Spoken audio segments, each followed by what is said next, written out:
Good afternoon, everyone. My name is Professor Femi Olufumilade. I'm a professor of international relations and strategic studies with special interest in conflict and security studies. I am passing this message across to President Muhammadu Buhari, the Attorney General of the Federation and Minister of Justice, Abubakar Malami. Both of them, we've been together for a long time as political allies in the days of the defunct CPC and even before then. And even though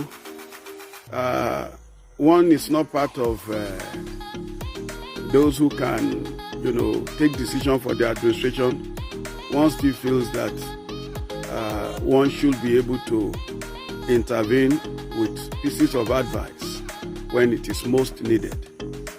I want us not to view the arrest of Mazi Nnamdi Kanu, leaders of IPOB, as a thing to gloat or rejoice over, because I want to talk to you as an authority in conflict management, conflict resolution, conflict prevention now.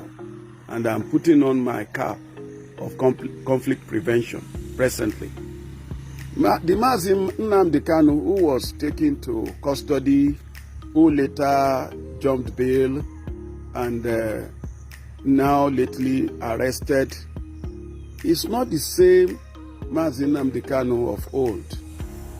The Mazi Nnamdi Kanu in custody right now is one who embodies the hopes and aspirations of thousands, if not millions, of Igbo youths who are ready to follow him to any length. And we have seen how he's been able to magnetize them to himself.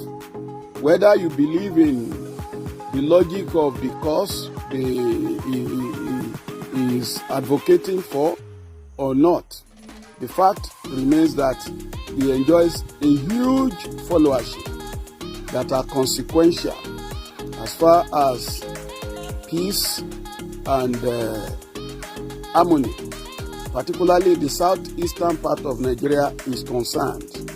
So I will want to plead with the authorities to be magnanimous in victory in court, and to go beyond that to see how a window can be opened for dialogue,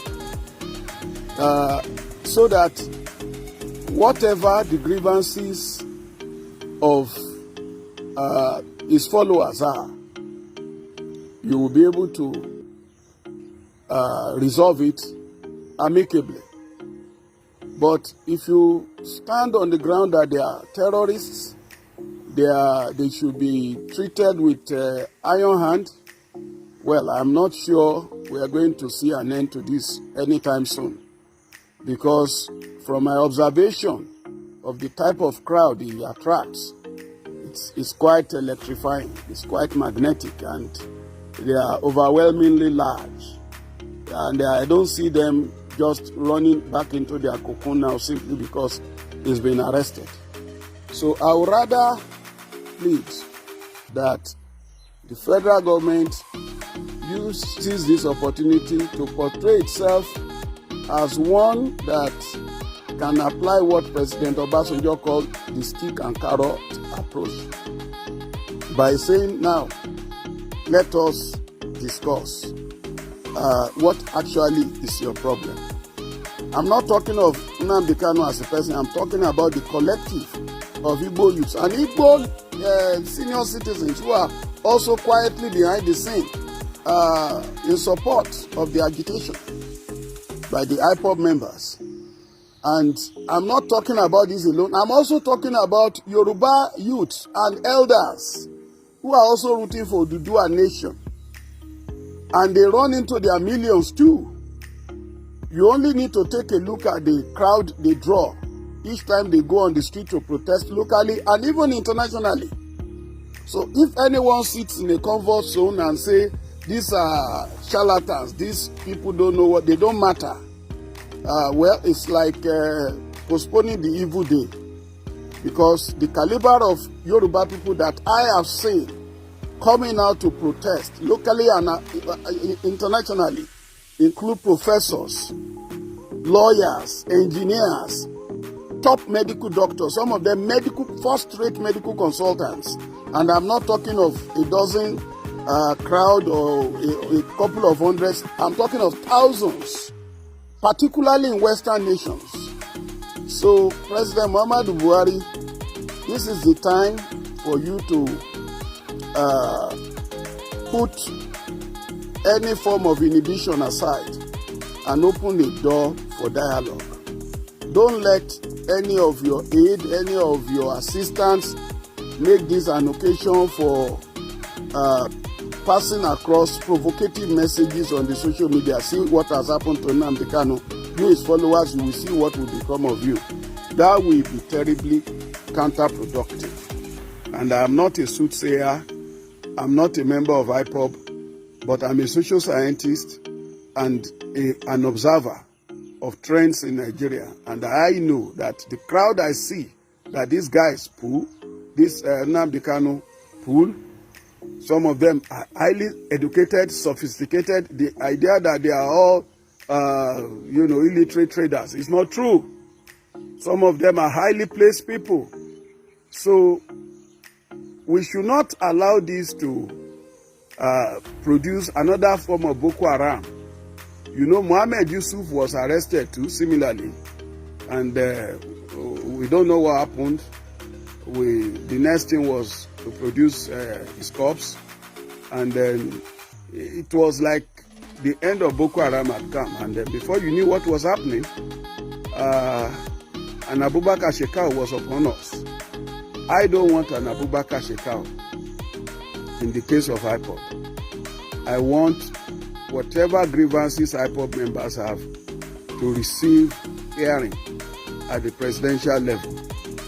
And after all, the Miyetti Allah, despite the atrocities its members are committing across the country, killing, maiming, destroying farms, and they keep talking and defending their people, they have not been taken to jail.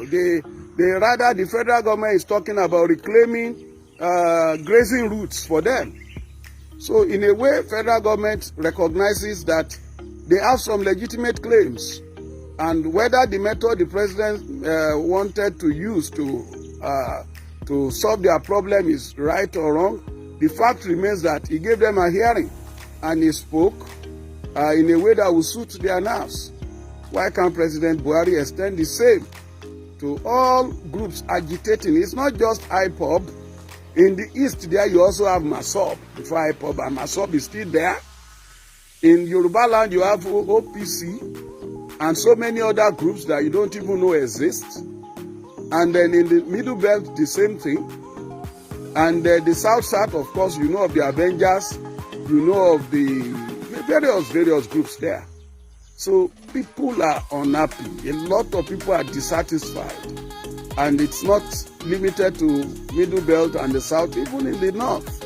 It's not everybody that is an establishment person. It's not everybody that is happy, even with the Buhari administration. It's not every Fulani that is happy. Why can't we have a national dialogue? President Buhari is teaching time saves 9. God bless every lover of peace and progress listening to this.